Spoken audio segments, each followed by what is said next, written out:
Okay, hello there, people of the internet. My name is Wandia Njoya, and this is Dialogues with Jagero. Today, I am with somebody I really look up to in terms of influencing in the education, community.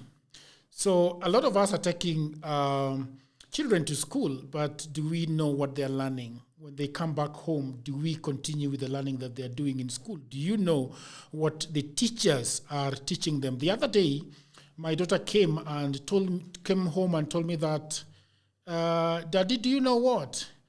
God is a man. And I was like, that's very bold. Why did you know that God is a man? And I don't know where she learned about this. Whether it was told by a teacher, whether it was by somebody, a playmate outside the compound.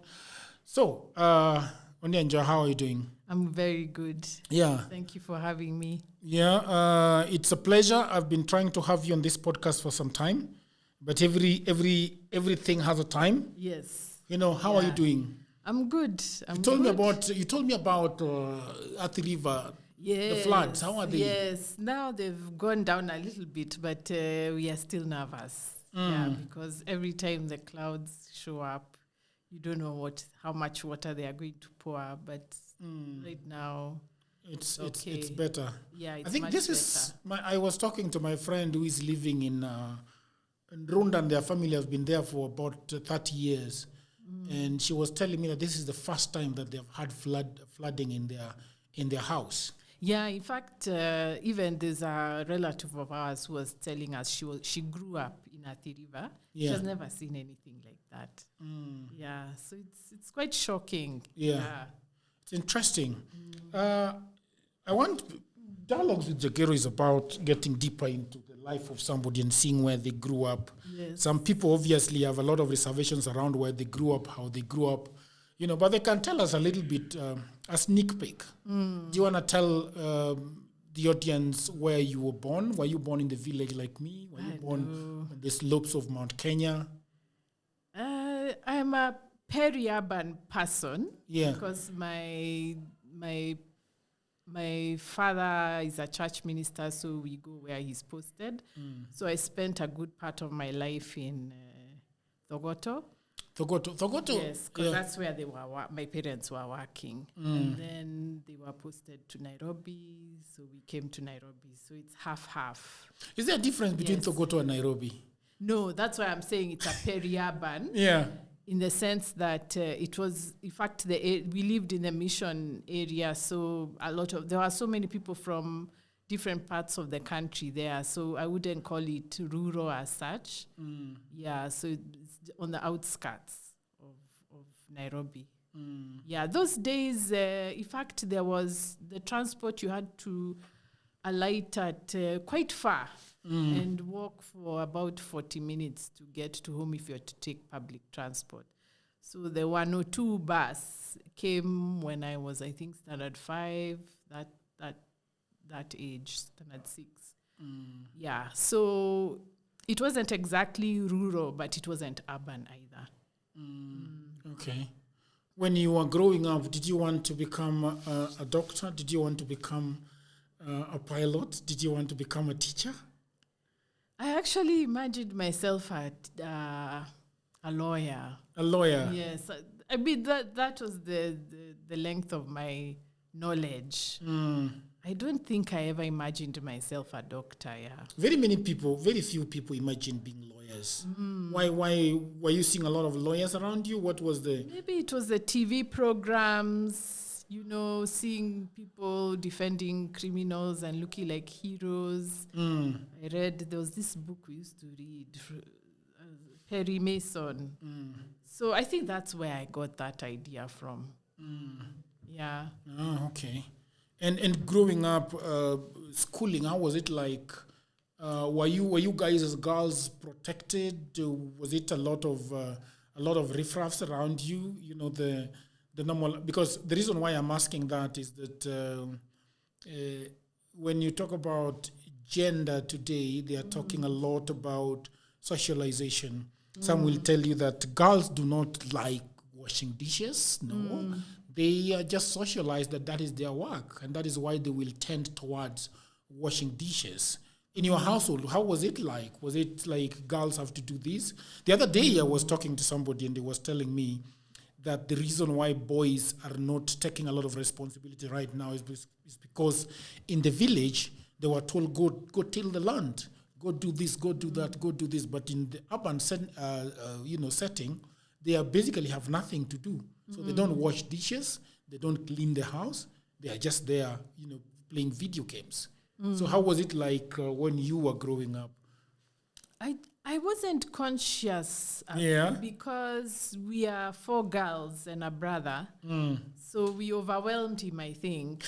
That's what I think. Yeah. So, but I was not conscious of this is for girls, this is for boys. My parents didn't make a big deal about that. So, we just went to school, went to church. That's about it. Yeah.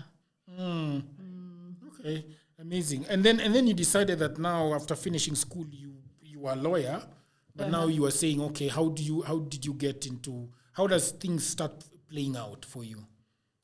Okay, in our days I think it's still kind of the same. If you're admitted by JAB, I think now they call it COOPS or something. Yeah. You take the course you go for. So I didn't make it for law. I thank God now.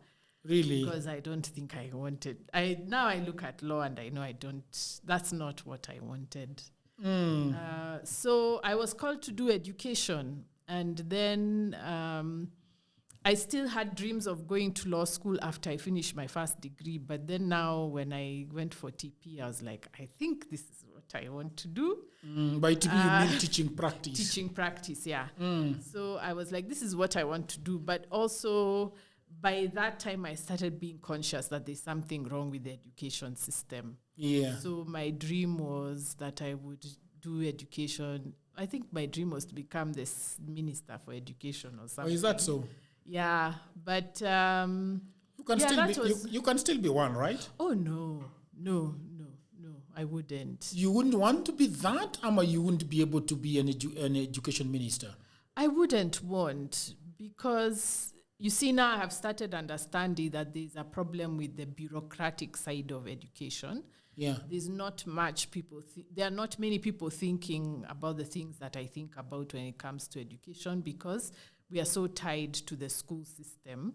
So we need a population of people out there who are also asking about education outside of the school system. So this is my calling, the things I ask about. Yeah. So you'd rather be on the outside, yes, working things out. Yeah, because, even when I was on TP, I taught with TSC for a bit, I was seeing the problems. And so as I grew older, I started seeing, this thing, it's difficult to change when you're inside. We need people who are on the outside looking in. So that's my calling. That's where that's very interesting, Wandia, because I would think that you can shake things better when you're on the inside. I mean, you can't influence this podcast room so much when you're outside. I'm trying to influence Kenyans to think differently so that they put pressure on the authorities. Because when you're inside the system, I've been there. I was a head of department. I saw how the structure works. Yeah. It's very difficult to shake things from inside. Very difficult. Do you think that perhaps you are seen as a rebel when you are inside and trying to shake things up? And exactly. you're not for the prosperity of what you're supposed to do. You are basically trying to shoot people down, shoot things down. Yeah. So I will make a lot of enemies if I was to go into the system. Yeah. Oh, okay. But then you start education and and you love it. I love it. I love the arts also. So arts education is my thing. But then now when I started lecturing, I started seeing there's a problem. There's a problem with the way we think about the arts and the way we think about education. So even just interacting with students, first of all, struggling to get students because their parents are saying, no, I don't want you studying the arts, there's no market. Then you come out of the university, you see how many problems we have that the arts can help in addressing.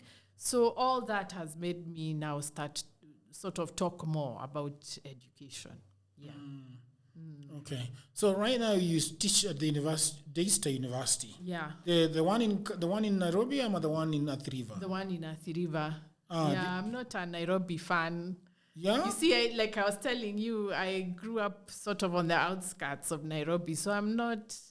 I like the quietness. I like to walk. I just prefer to be out of Nairobi. Of Nairobi. Yes. Oh, okay.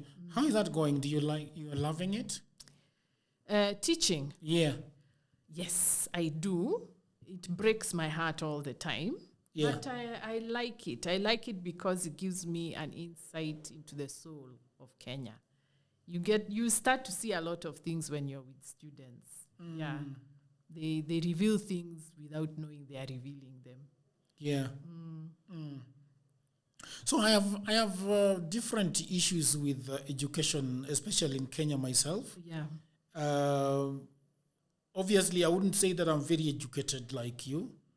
You know, I have mostly learned. Schooled. You're not schooled. Yeah, I have not gone to. Schooling and education are different. Well, so there are so many things that I have learned from outside the education system. As a matter of fact, the things that I do now to give me money, I don't think that I have learned them in school. Probably the school gave me the foundation upon which I have built myself. But I've learned a lot of things. The other day when we had that long call, I told you that right now, my brother died about 2 years ago, I think. Yeah, and he left a boy that was just about to sit there for exam. And he passed. He was supposed to go to the university. So we had a chat. There is a time we had a long chat with him. I was actually driving back home, just the two of us, in the car, and I talked to him about the things that he wanted to do. And the more we talked, I realized that he has no clue what he wants to do. And in my estimation, he was very advanced with his education, and still he did not understand what to do. So I told him, he actually bounced the question back to me that, what do you think is, for lack, I don't remember the word, but he was tending towards what's more lucrative. Yes, yeah. What do you think is going to guarantee me job? A salary after I'm done. And I thought that, I asked him, is that really what you want? What is lucrative? Because yes, you can be a doctor and you can be, do you want to see people suffering 30 days in a month? Do you want that? Do you want to be in the gutter fixing sewer systems because it might pay you more? So I told him that, okay, what exactly excites you? See that things like computers excite him, gaming excites him. I asked him, have you ever heard of programming? He said, no. And then I realized that's actually know what I'm talking about, because for him, he was understanding computer engineering. Yes. That's what he thought computers were. So I sent him like 4 links to go and read. And then he came back to me and told me, I want to be a web designer. And I said, web designer or software engineering? So we went forth and talked with him about this. And at the end of the day, he was called to the university. And I don't know, I don't remember the course that he was going to do, but it's not something. Please not procurement. It's things along those lines. They were weird courses along those lines. Not a degree, I'm sorry. I apologize to my colleagues, but no, that's not a degree. First class honors in procurement. No. It's not. So at the end of the day, I told him, look, first of all, you agree that that's not a good course.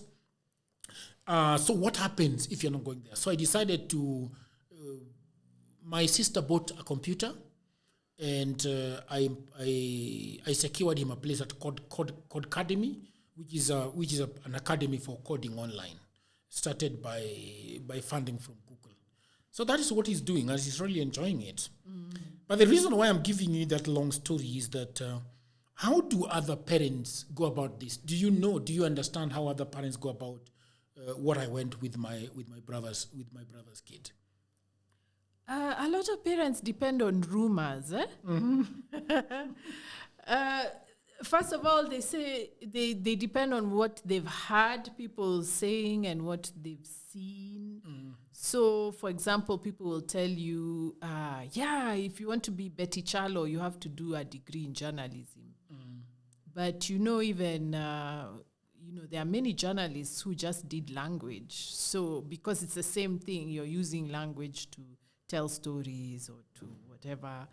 Or like you're doing what you're doing without having taken a degree. So it's rumors. People depend on rumors. They depend on, they say if you want to be a diplomat, the degree has to have the word diplomacy in it.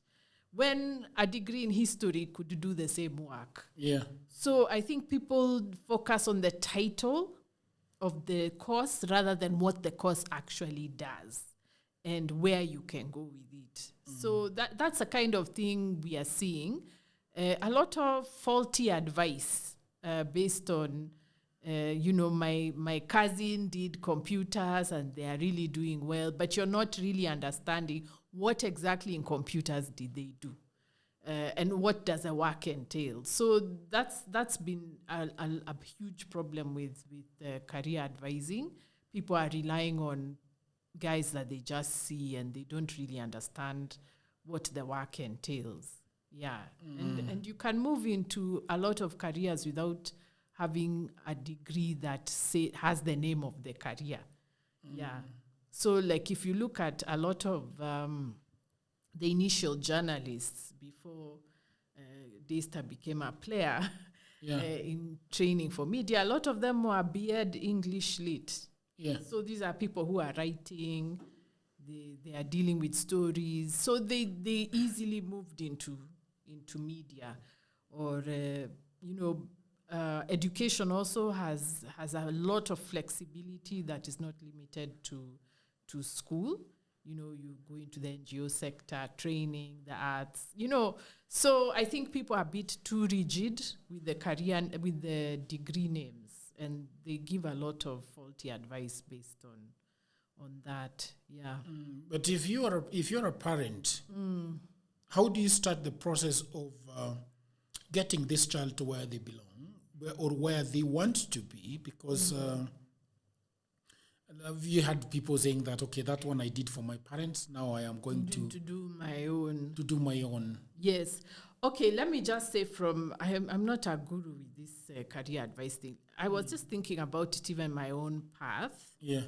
There were many things I was doing as a child. My father had a shamba. He made us dig and sell things at the market. Then my mother used to make our uniforms.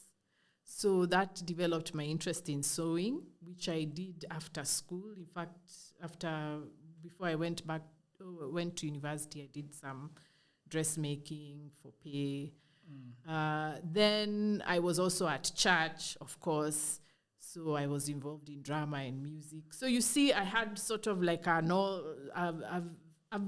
varied experience of the things that I could do.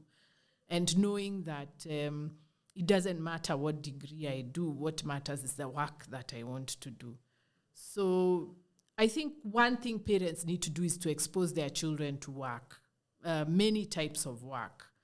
There are a lot of parents who don't tell their kids what the work they do. Yeah. Okay, maybe if they are doing procurement, that's a problem. Sorry, procurement people, it's not personal. But, talk to your child about the work that you do, talk to and get your relatives to also say, so that the child has an all-round experience. I think that's where the problem is. They don't have a broad idea of what work looks like. And that's why, when you ask them in for what can you do, they go blank. This thing of doing exams is just terrible. So parents need to tell their kids what they do and not wait for Form 4. tell them what you do. If you have a relative who goes to the market, you put your 13-year-old on the lorry and you tell them, go and help your uncle. Yeah. So that they can see work in whatever. Bring them to the studio. Let them do the cleaning and the bringing up or bringing coffee or whatever. I think that's where the problem is. People don't have an exposure to the different facets of work. So, like for me, because of all these things that I was seeing, I basically had a general idea of what I could do. And if one doesn't work, I can move to the next. Yeah. So, because like at church, I was in the worship team. So we did all this setup and what. So I have a basic idea. If things get bad, I'll come to you for a job. And I think I'll be able to get the hang of it quite fast. I think that's what is missing, that exposure to different things that people can do. So parents need to talk to their children about the work that they do. Yeah. Let's turn to the issue of mentorship. But first of all, I wanted to pick your brain on the issue of what is wrong with our education. As somebody who is a teacher, and is the word educator? That's the word, still. I hope so. Yeah. Yeah. What has been your biggest issue and concern with the way our education is currently? I think we have the wrong ideas about work and knowledge. Those two things. We don't appreciate that work builds knowledge and knowledge builds work. I mean, it's a symbiote. I mean, it's a cycle. So the way we think, it's that I go to school, cram, do exams, do all the degrees, and then now I start working. That's not how it should be. And then also on the other side, at the work side, we expect quote-unquote work-ready graduates. That's not possible because children are not growing up in the workplace. You learn the work when you're doing it. So I think that division between what we know and how we work is my biggest beef with the education system, because there seems to be no sensitivity to the fact that if children are in class and they're doing the work, that's learning. You don't have to prove it with an exam. I don't know what that means in a country or in a world that likes scores and certificates. But I think there's so much that children learn that is not related to the exam, that is not appreciated. And so everybody's worrying about the scores and the certificates and ignoring all this other stuff that is connected to education. So that's my biggest beef, because I think all the decisions we are making are based on those bad ideas about work and knowledge. Yeah. What is the biggest difference between work and knowledge according to you?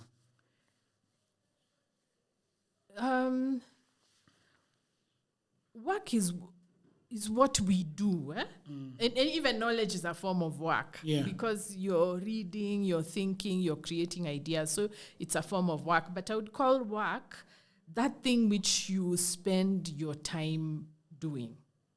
So if you're reading, that is work. If you're typing a paper, that is work. If you're filming us here, that is work, because you're putting in time and your physical being to do that thing.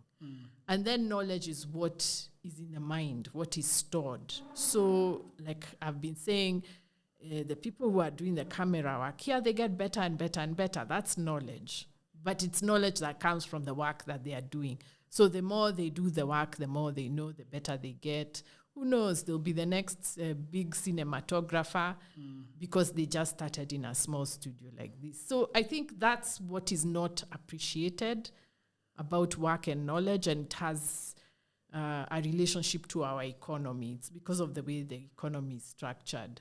So this division between knowledge and work is what is making us make some very bad decisions about education.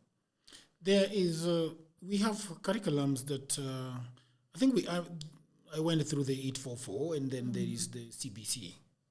Yeah. I don't know if my parents had something else. I did that system, the system before. Yes. Yeah, I was in that old system the last year. I was the last year. So we called it the A-level, I think. The A-level. A-level, we did CPE instead of KCPE. Then you did O-level. Then if you passed, you did A-level. And then now you went to university. So it was 763, I think that's what we 763, and then this is 844. Then 844, yeah. And then now we have CBC. Yes. I'm not sure if you have taken your time to learn the reason why we have been jumping from one system to the other. Do you have an idea or a clue why, at least on paper, why we have been jumping from one system to the other? Okay, I can give you two versions. I Yes. can give you the on paper. Yes. And then I can give you what I think. Please. The on paper one is that we are not preparing graduates for the market, and so we need to change the system because employers want certain skills which are not in the workplace. I mean, in the education system. That's the short of it. That is the paper. Yeah. 844 was special in that there was a social angle to there was an apologetically social angle, not just the curriculum, which was that students are spending these 2 years between Form 4 and Form 6, Form 5 and Form 6. First of all, the opportunities are fewer because not all secondary schools were high schools. So not all schools had Form 5 and 6. So basically, Form 4 was where a lot of people's dreams of going on with education, they ended there. Because you had to compete for spaces in the high schools, and the high schools were fewer. So if you didn't get a high school, it means your education is over. The other thing was that... that is, if you don't get Form 5 and 6. A place in Form 5, your education is over. The other thing is if you do Form 5 and 6 and then you don't pass, it also means that you spent 2 years trying to get an A-level and then you can't go to university. I think it was a lot of wastage. So what 844 did where was the wastage? The Form 4, Form 5, Form 6. You have Form 4s who are in secondary schools who can't go to Form 5 and 6. That means if they want to go to university, they can't. Because now when they apply to university, they'll be asked for their A-level, which they don't have. Then there's the wastage of the Form 5s and 6s who didn't pass. After doing your 2 years, you don't pass. Okay. Form 6. So that means if you're not going to university, you've just wasted 2 years trying to get a place in university. So 844 removed that. It now said, if you finish Form 4, you're all eligible. You can pass or not pass, but you're all eligible.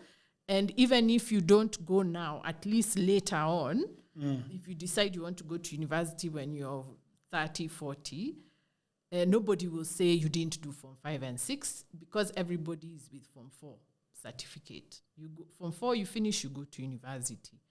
So that was one of the agendas of 844, and I believe Moi did it because he's from an area where there were not many missionary schools. Of course, people from Kiambu and Kisumu, the Alliance and Masenos, they are used to, they had the old schools and it's sort of kind of like an entitlement. But they could go there. They could go there, and there were no boarding schools. They were not boarding schools. Where? To the Form 6 in Siaya, to the Form 6 in Thogoto. It's the competition. Because if you're like 400, maybe there are only 200,000 places for Form 5 and 6. You're 400,000 Form 4 students. So that means 300,000 students will not get a place to do Form 5 and 6. So that's what was removed. Oh, I see. Yes. So that everybody finishes Form 4, whether you're in a secondary school or a high school, and you're all eligible, if you pass, to go to university without having to do the Form 5 and 6. Eligibility is also divided sort of into two, because I had a B- and I wasn't able to get a space at the university. I mean, the marks were still very high, but in principle, you see, if you want to go to university now, nobody will tell you where is your Form 5 and 6. Yes. That's the issue. Yeah. Okay. Oh, yes. Yeah. That's the difference. That's the difference. Nobody will say, even if you passed O levels, you cannot go because you haven't done A levels. So that's what was removed, that A level part. Yes. Okay. And then you were talking about that's what is on paper. And Yes. what that was the politics of it. Yes. That I think because of Moi, his sensitivity to the, having been the vice president with the Mount Kenya Mafia, he's very conscious of the discrimination in the education system. So he also, that comes from his own sensibility, that he's aware this education system is skewed to favor the Kanu tribes and not the Kadu ones.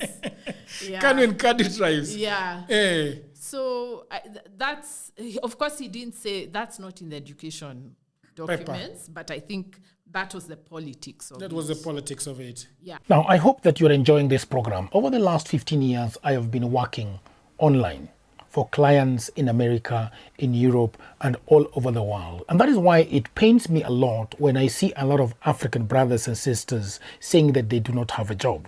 Now, this is the problem. A lot of people are trying to look for a job in 2024 in their own town, in their own country, in their local area. Now, the truth is there are no jobs in Africa, at least not so many jobs. The good news is that we have internet these days. We have a tablet, we have a computer, we have a phone, and that means that we can do a lot of jobs, and those jobs are online. That is why over the last 4 years I've been writing a book that is called Digital Goldmine. It is a book that explains to you how you can earn money online. The 18 hustles that I've chosen are basically for Africans. Okay, because what happens when you are doing online jobs is that payment is usually a problem. So these 18 side hustles that I have put together in this book, you can be paid very well and very conveniently. Okay, so the book is only 1,000 Kenya shillings. That is about $10. You can buy it in Kenya using paybill number. You can buy it online from anywhere in the world using a credit or a debit card. All the information about this book is in the description below. Just need to go to the description, click on the link, and you can buy this book. And if you have a brother, you have a wife, you have a husband, you have a friend who is sitting at home and watching Netflix, please do buy this book for them. If you are the one sitting at home and watching Netflix and have nothing to do, please buy this book and your life is gonna change forever, because I have been doing this online and I've been traveling and I've been enjoying myself and having a lot of fun. So thank you very much, and now back to program. For me, I think we change the education system every time the elites are nervous about the economy. So when the economy is not delivering, now you say, oh, it's because of education, then you change the education system. Because I thought it was very odd that CBC was being justified for the job market. Then I'm asking, but we have Form 3s and Form 4s who are in the education system, they're about to graduate. Are you saying CBC is for them? And yet they are finishing. So this blame it on the schools is a very good political tool. You can tell people, oh no, now things wait for a bit, wait for CBC to release its first graduates. Then now that's when people will get jobs. But I suspect if we don't stop this nonsense, CBC will be changed when the first graduates start coming out and have no jobs. So it's for avoiding the economic question. That's where the issue is. But also, their version of the story is that it is a competency-based curriculum. Are you saying? Yeah. They say it's competency-based curriculum. They misdiagnosed the problem. Okay, how? Yes, because the problem was not whether graduates are competent or not. The problem is the economy, that our economy is not absorbing the graduates coming out of the system. That's really what the issue is. So to say, they're not getting employed because graduates have no skills. I mean, come on. And then the other thing that I found odd and strange, you've been telling young people not to expect employment. So why are employers important again? Why are you saying you're changing the system for employers, and yet you've told young people not to seek employment? And in fact, the campaign against young people seeking employment has been so successful. There was a study done, I think, 2018, which said over 60% of young Kenyans don't expect to be employed. They want to start their own businesses. So you've convinced Kenyans, you've convinced them not to seek employment. Now you're telling us we have to change the system for employers. I mean, we need to decide what we want. Are we doing employment or not? Yeah. And you see, what's going on is that they just want a narrative that keeps people quiet, so that we don't start asking what's happening with the economy. Why aren't we being able to make a living? You know, it's a struggle to do business. Those are the things that need to be sorted. Yeah. The best word here is competency. In other words, what are we saying? What are we saying? What are we saying about 844 and the one that you went through? I mean, they're saying that we are not competent. It's an insult. Anyway, they're saying we are not competent, but I was saying that's not where our problem is. Our problem isn't a competence problem, it's an economic problem. But the problem with competence is that it's a word of is the bare minimum. So what you're saying is when kids come out of school, they should just be able to do the minimum. It's not about excellence or becoming good. It's about competence. Yeah. So I've been giving the example of writing. You can teach a child to write, to competently write, so they can write A, B, C, D. But there's excellence where now they become a calligrapher. So what competence is saying is that we don't need calligraphy. It's irrelevant to the market. See, that's what they tell us. What we just need is somebody who can write the A, B, and C. So it's a philosophy of average, of the average. Yeah, it's not encouraging excellence. Yeah. I asked ChatGPT about it. It said what did it say? The Competency-Based Curriculum is a basic education curriculum in Kenya that aims to prepare students for global competition. I think it is picking this exactly from the PDF that was circulated by the Ministry of Education. Yeah. It was introduced, of course, in 2017 and is based on 8 national goals of education. So they are saying that I want us to probably go through them and say, because it's really confusing. My daughter is, I don't know whether she's in grade 2 or grade 1. I really, it is so foreign to me. I struggle. Yeah. So it's saying that the core competencies are communication and collaboration, critical thinking and problem solving, imagination and creativity, citizenship, learning to learn, self-efficacy, and digital literacy. I was already doing that before CBC. Those are the things that have always guided us. Me as a teacher, there's nothing new there. So what I was saying is, do we need to overhaul the system to reinforce those values in the education system? I didn't think so. But competence is the opposite of that. And this was where, if you see my discussions on the media, the few times the education ministry people came, is I was saying, what you're calling competence is not competence. Competence is for the workplace. It's TVET. It's saying, can you fix a camera? Can you fix a car? Can you shoot a film?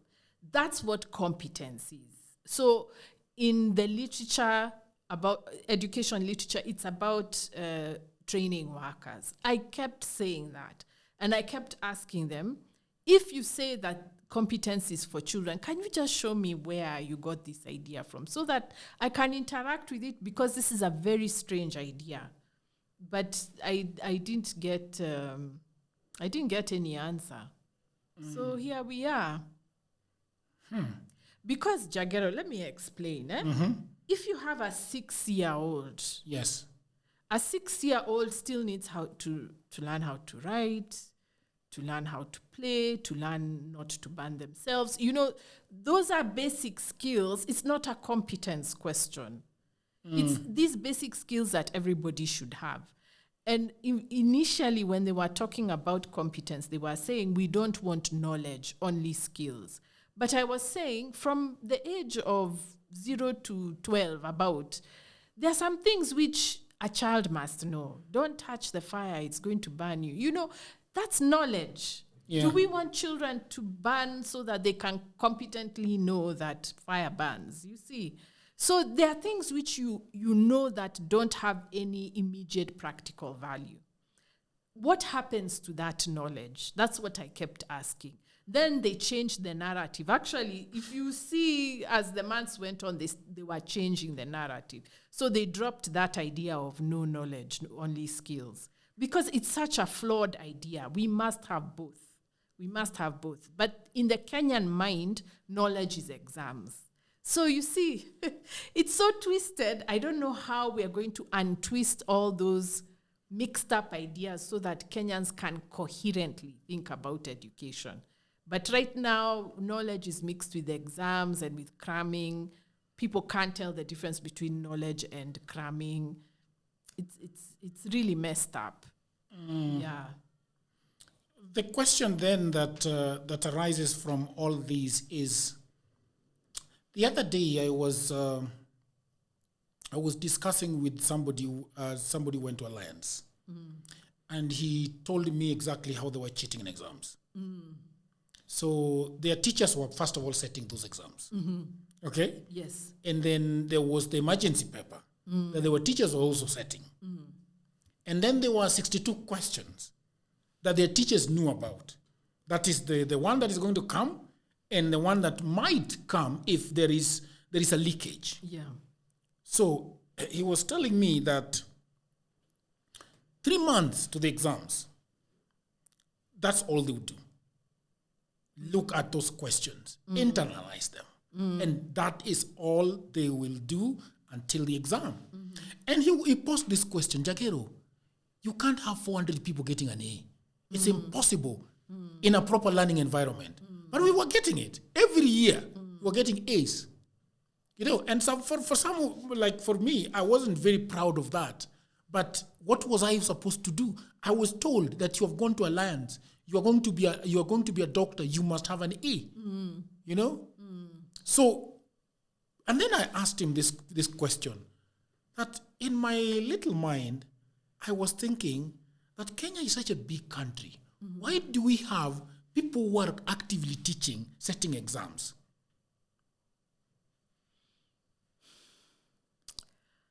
That one. You see, so I found a lot of problems with the way education is being run. Yes. And then these people that set up are going to mark again. So the question then that I wanted to ask, the reason why I'm asking that is going back to CBC. Who came up with CBC? I really want to know. You don't know? You don't know? I don't know. I asked that question. I even asked, if you check my first meeting on, I think it was Nation with Larry Mado, he was still there. I asked, who came up with this idea so that we can ask these questions? I was told it's Kenyans. That's what I was told. It was Kenyans. So nobody knows who came up, because we knew that Kinaorengo came up with the 2010 Constitution. We must know who came up with the CBC. Let me just say what I have found out. Yes. I think the curriculum was already made and then given to Ministry of Education officials at a meeting in 2017, and then now they launched it in 2018, because that's when the money from the world, I think it was money from World Bank and from British Council and UNESCO. That's when it would be coming in. So that's when it started. But competence, the senator, Omtata. Yes. When he filed a case against CBC, I got to look at the affidavits of the government. Yeah. And even those were not clear. But one curious one I found was that the Gates Foundation had done an experiment with competence in the... You mean Bill Gates? Bill Gates, yeah. Mm-hmm. In the Philadelphia schools. Now, anyone who knows American racial politics, Philadelphia schools are majority black schools. So the competence was being experimented on them. And the basic idea was that, again, let's give them the bare minimum so that they can finish with a high school certificate rather than drop out. So let's not give them too much to learn. As long as they just come out to the bare minimum to competently say they've gone to school, then let's give them that. And the teachers were quite resentful because, they knowing American racial politics, they could tell that they are being given this curriculum to sort of give less education to black children. So I don't know where this competency came from. In my submission to the Working Party, I also gave them documentation showing that African countries were being told that competency is being implemented elsewhere, and African ministers were accepting, but it was not true that competency was being implemented in the West. So I don't know where competency came from. I suspect it came from these, corporations, global corporations who are interested in technology for schools, textbooks, examinations. So there's a business agenda. If you have competence, then you're selling tech, you're selling textbooks. Microsoft Word. You're selling all these things. So from Bill Gates, there's a business incentive to it. So we have a whole Kenyan curriculum funded by the outside world, and the little research that you've done is saying that this was tested somewhere, and then. You see, one of the things that I really don't understand, and this goes into how Africa and African countries generally operate, is that if you really dive deep into something that is coming up, you remember the MasterCard Foundation having their logo on our supposedly IDs? Yes. You see? Yeah. And you're wondering how an American passport is going to have M-Pesa on it. That's exactly what it was. An American passport having the logo of M-Pesa on it. Yes. Sindio? Yeah. That's what it was. And so when somebody is trying to develop a curriculum for Kenya and it is coming from Philadelphia in the United States and it is funded by all these guys, you are left wondering whether because if it was done in Mount Kenya, that piloting, it would reflect a little bit on, even that would not reflect on the people in Kisumu. It would not reflect in the boys and the girls in Wajir or even in Turkana. So it's very suspect that something is completely, nobody's telling us where it is coming from. And yet it is being rushed through. I remember there is a time that Uhuru was rushing it so fast. And I don't know what stopped him. He really, really tried rushing it. I think because of the money that was given by UNESCO, and the other day I was with a gentleman called Robert Munuku, and we were discussing the issue of non-profit and why things have basically remained the same. And he was telling me that there is nobody who's bringing money in Africa to really change anything. If they are bringing it into Africa to do something about health, then it's a product in the pipeline that is coming. So they are not really. They give you a little bit of this, and then they tell you to buy this. So at the end of the day, you are reading negative. You've used everything that you had to buy it. So it's very, very interesting that a lot of that is happening. But then now, do you think that the government of Kenya is truly interested in education? Because, for example, we were doing voting the other day, and one of the questions that Professor Ngala asked me, I went to his house for lunch, and he asked me that, Jageru, do you think that somebody like Ruto, or somebody like Raila, or somebody like whoever, one of them that is standing for presidency, do you think that is looking at Kenya like a husband or a father looks at a household and say that I love this household so much that I want it to change. I want the central heating in this house to change. I want all these leaking roofs to stop leaking. Do you think in your head that somebody like Ruto, somebody like Raila, somebody like any other person is looking at Kenya like that household? It's a political philosophy problem. We really have a problem in Kenya, really. And it's an education problem, the irony. But I think I have an article coming out about this. My sense is that the government is involved in education because they don't want people to educate themselves independently. That has always been a struggle. If you look from the early days when missionaries started building schools, and in fact, Bethwell Ogot talks about this in his autobiography, what missionaries wanted was Africans to be able to read the Bible. So what happened is that the converted Christians, the African Christians, they would build a church and a school next to the church. Yes. The government started getting worried, the colonial government, this Owen guy, is he called Owen, the Archbishop of Kisumu? They started getting worried that, all these Africans are building schools, we need to control what they are doing. And so they asked the government for help. And then the government does this ordinance saying, if you are an African starting a school, you have to ask for permission and you must be supervised by the missionary. Later on in the 20s, even when Alliance High School was started, it was started because the people who are these, the senior chief Koinange, they were saying, okay, we've done standard 4, standard 8, we want our children to go to high school, and the missionaries are saying no. So they started raising money. They started raising money to Africans, raising money to build a school and to also have a teacher's college that would train the whatever. So that's now when the missionaries panic and they set up Alliance High School. So the government and the colonial establishment are always trying to catch up with people starting schools on their own. 1970s was the same problem. 60s, after independence, the government realizes, people are building Harambee schools on their own. They're raising money and what? We have to control that.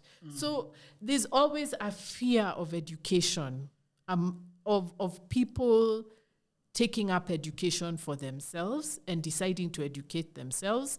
And so the government has to sort of cheat us, so to speak, that, no, don't worry about education, we are taking care of it. So that we now be hands off and say, yeah, the government is taking care of it. But they're not. They're not taking care of it the way it should be taken care of.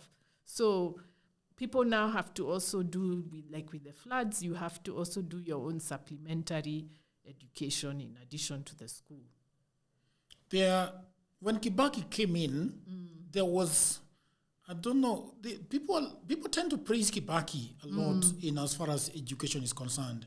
What do you think he did differently? Was it just giving the money, or he was genuinely,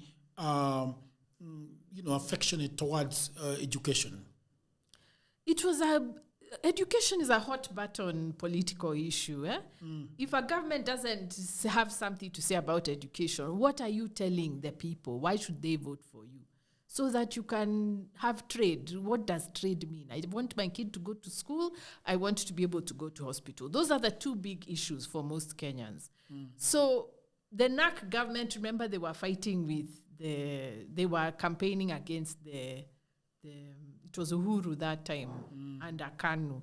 They had to have a hot button issue that would entice Kenyans to vote for them. So they said free primary education. I'm not saying it's a bad thing, but it's important. And Kenyans, you remember, after that election, they took their kids to school. They were really enthusiastic. So we all like education. It's just that we haven't figured out what should the government be doing and what should we be educating for. We have not answered those questions for ourselves. So I think the Kibaki government it made a promise, it made a campaign promise and had to deliver on it. I think I would just say that. What they really believed about education, I'm not so sure, because now I think, in fact, CBC is sort of like a reaction to the free primary education. I think I had something like that, how can we allow all these kids to go to school? How can we allow all these kids to go to university? But you can't say it openly. So you have to come up with a system of weeding them out, and you say, oh, it's because they are not talented. That's why they can't go ahead.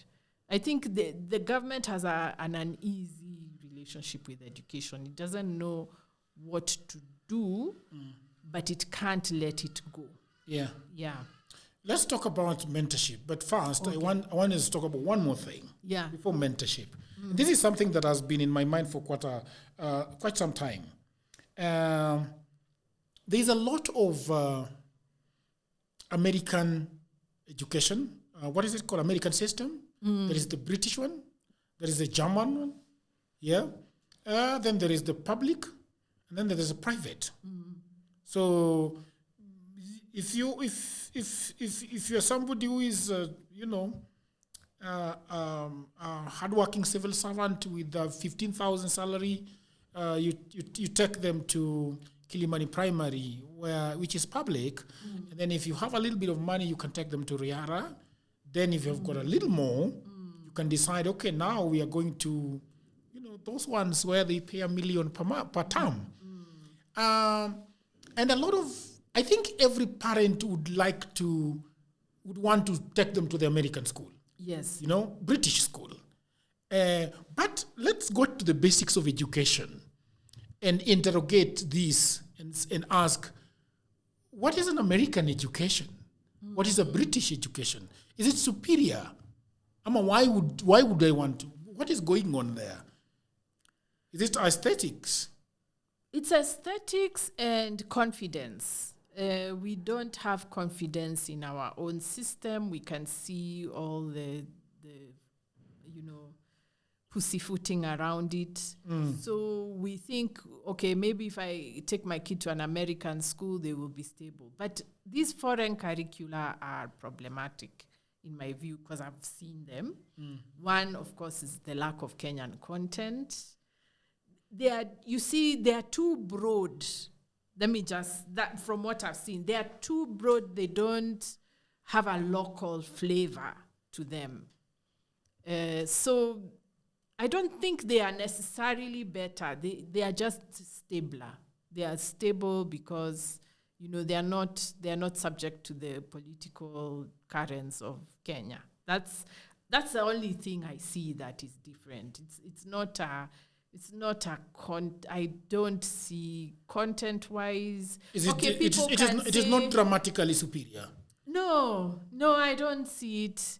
People will say things like, oh, in the foreign system, my child is allowed to write and what, which we can allow in our system if TSC was not looking over the shoulders of teachers.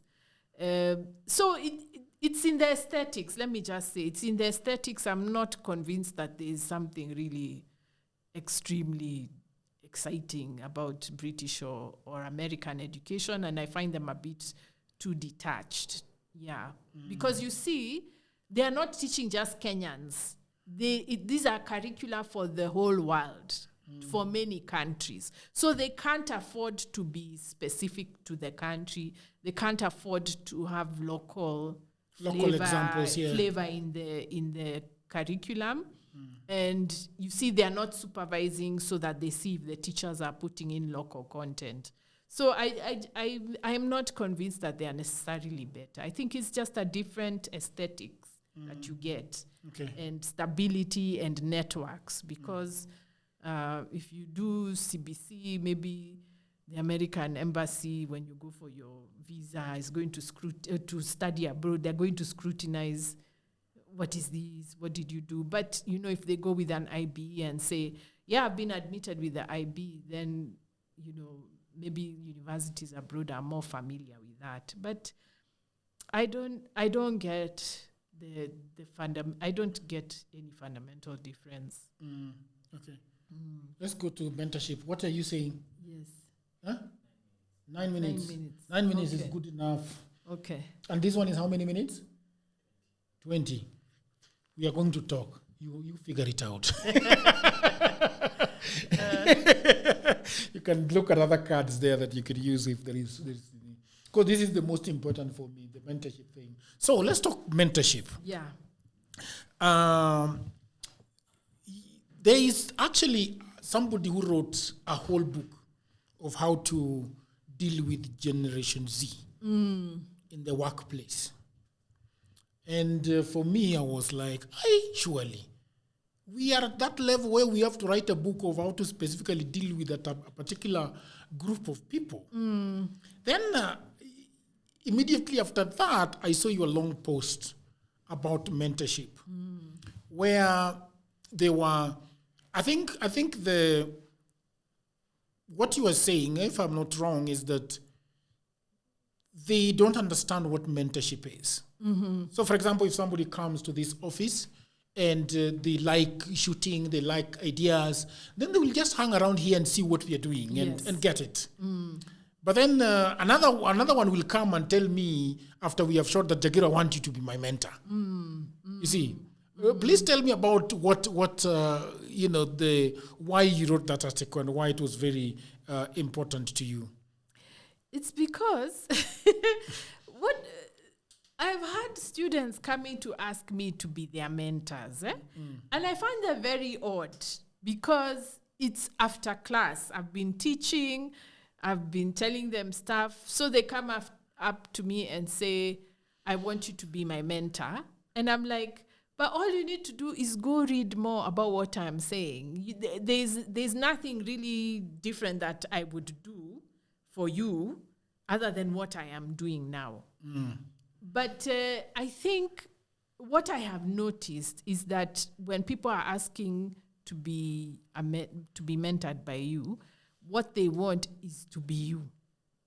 So they come here, they look at this, and then they say, I want to be Jagero. But Jagero is Jagero. We don't need another one. We need you to be you. Yeah? Do your thing. You can learn from him how he's doing things. But when you go out there, what you want to do is sort of take the lessons you've learned and apply them in your own way to be you, not to be Jagero, because Jagero is already there to be Jagero. So there's a way in which they look at mentorship as, I want to be you. I want to be where you are, but not, I want to learn how you're doing what you're doing. I want to understand it more. So the focus is on the product rather than the process of learning, understanding, asking questions, participating in the work that it takes to do something like this. That's really what the focus should be. But the mentorship question is focused on who you are. I want to be you. And that's not possible. So that's my issue with that mentoring. It really catches us off guard as older people because when we are doing what we are doing, we are just working. We're just working, and if there's a young person who we want to learn, we want them to sort of do, the way children do. If you're cooking, your child comes and tries to cook like you. That's what we want. We just want you to do what we are doing, try to do, ask questions, But when they say, I want you to mentor me, now you have to sort of pull yourself out of the work that you're doing and now start being this person that you're being asked to be. There's a dissonance somewhere, and it's kind of a distraction because now the focus isn't on doing the work from which the person should learn, but the focus is on being a mentor. That's not the point. The point is, as you work, the young person sees what you're doing, participates in it, asks you questions and learns, and then now goes on their own and does that work. Yeah. I see. So getting back to the you teach, and when we were starting this conversation, you told me that there is a way the young people think, their attitude towards life. What do you think is generally the attitude of Generation Z, the people that you teach? And looking at them becoming adults, are you afraid for them? Yes. I even tell them, I don't envy you people. I'm so mean. I even tell them I don't envy them. I think the problem is that there's so much information available. In our days, you learned from school, church, and your parents, and maybe the radio, maybe. But you see, when the radio, it was going on at 6, closing at 12, turning on at 2. So there was a way in which the community was speaking more to us. These people have a lot of media. They have many TV stations. Radio is on. They're on social media. So they have an information overload, but they don't have the skills to be able to sift the information and to know what information is good and bad. That's what the education system should be teaching them, like for real. That's what we should be helping them with, so that they know how to sift what is beneficial and to leave what is not. So I worry that those skills are not being developed. It's something you develop. It's not something that you have. You're not born with that skill. It's a skill you develop. I worry that skill is not being developed. But also, I don't blame the young people. The people I blame are us. When we said that what matters is business and money and entrepreneurship, we gave our young people the impression that who they are and their ethic and their work, the process doesn't matter. And we still talk like that, like when people tell you, what's your solution? Give us a solution. They're basically saying, get to the end. I don't want to hear anything in between. So we've trained them to think in terms of results and not process. Even the way we drilled them in exams, it didn't matter their high school experience. It didn't matter that they didn't understand. It didn't matter that they didn't like school. What mattered is they got a B or a B plus and they went to university. So we've trained them to think like that. And now they're in university and going to the workplace, they need to be able to work and to have a reason to work that is not money. Because money cannot answer all the questions. Money or results or material benefits, that's not enough. You need sort of an intrinsic work ethic. So I worry that is not being developed in our young people. I don't think it's their fault. I think it's ours. It's us who have not done the work of raising them to do things for non-material rewards. Yeah. And our politics, people say, oh, this politician is a thug, but he builds a school. Come on. I mean, there has to be a place where we Kenyans say, there's that verse in the Bible, whatever is good, whatever is lovely, whatever is honorable. We have to also think about those things. It's not just about what works. Yeah. So they've been raised on that ideology of what works. So that's why they want mentors, quote unquote, people who they think are successful, because that's what works. Yeah, but, they don't ask you what's your process, how did you arrive here, what does it take to do what you do? Those questions about the process. Yeah. You don't get those questions. Yeah. But I don't blame them at all. Yeah.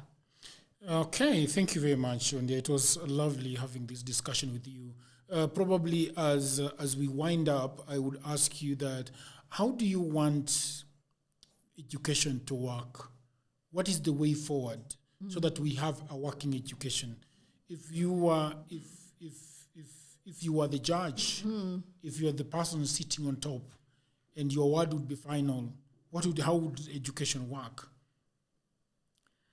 One, I would say we need a philosophy of education, meaning, what do we believe about being human? What kind of society do we want? And then we peg our education on that. Right now, it is manpower, meaning the economy, which the economy is not everything.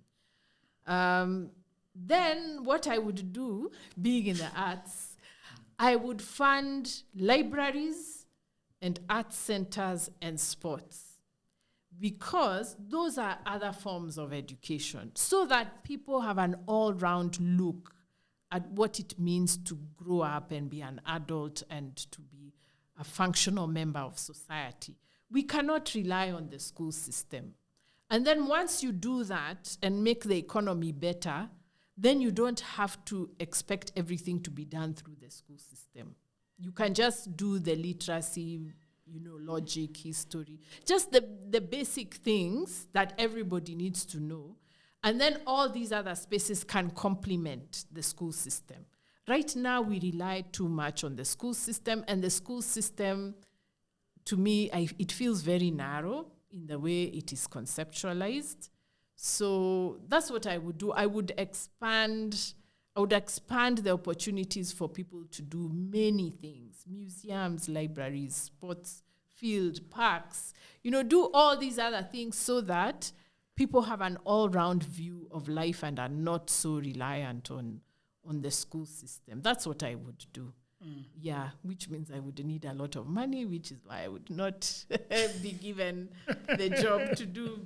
Yeah, but empower the people to produce knowledge, to share knowledge. I mean, even this, what you're doing, is part of education. And by the way, I give my students these podcasts to watch. I do. Because I don't believe that that everything is about the school system. Yeah, we have to be in conversations everywhere. Yeah. That's what education is. It's conversation. Yeah, so this is education. Thank you so much, Wandia, for coming to Dialogues with Jagero. I started this podcast last year around a time like this.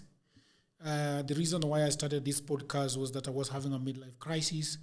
I just hit 41, and when I came from the village, I had one hope that I would one day end up on TV as a journalist. You see, and then when that midlife crisis came about, I was wondering, what can I do? I saw a therapist, and she asked me, what is it that you think has slipped through your fingers? And I was like, I wanted to be a journalist. And I went to this college for lack of a better word, a very shitty college in town. I was not very happy with the certificate. I had a lot of inferiority complex around it, even going to look for a job with it. So that slipped through my fingers, and I started my company, Quam Media, to do branding for people. And that's what I've done up to today. So this podcast is basically me getting into, because I love conversation, that's what I wanted to do. And so I have watched you from afar, having a lot of discourse, very, very high-level discourse out there on the internet, in TV stations. You just mentioned Larry Madowo. I saw you. It was a trend, correct? No, it was just a sidebar. Sidebar. Show, yeah. What was called the trend before that? I don't know. No, there were two. He had two. The trend was for Friday, and sidebar was, I think, Sunday. Yeah. So it is finally. I'm finally feeling good about having conversations with people. Yes. Doing what I should have done in my 30s, in my 40s, and I'm loving it. This is a good time actually to do it. Yeah. When you've accumulated experience and now you want to look at the world. Yeah. And you see, this is what the problem of telling young people it's about the job. Yeah. Because once you get the job and you've worked and you've accomplished, then now you want to now look outward. Yeah. Where can I have impact? What can I do? So things like this is now what you do. I also started my channel for the same reason. For which we are going to talk about after this podcast. Okay. So people of the internet, thank you very much. I am glad that you enjoyed my discourse and my conversation with Wandia Njoya. Please, if you have a question you can ask. I believe that it would peep into the comments and see what you guys are asking. Continue the conversation. The reason why we have people like Wandia Njoya coming into this conversation is because probably you guys have subscribed. And so if you're watching this and you have not subscribed, I would ask you to please subscribe, hit on that notification button. And until another episode, bye for now.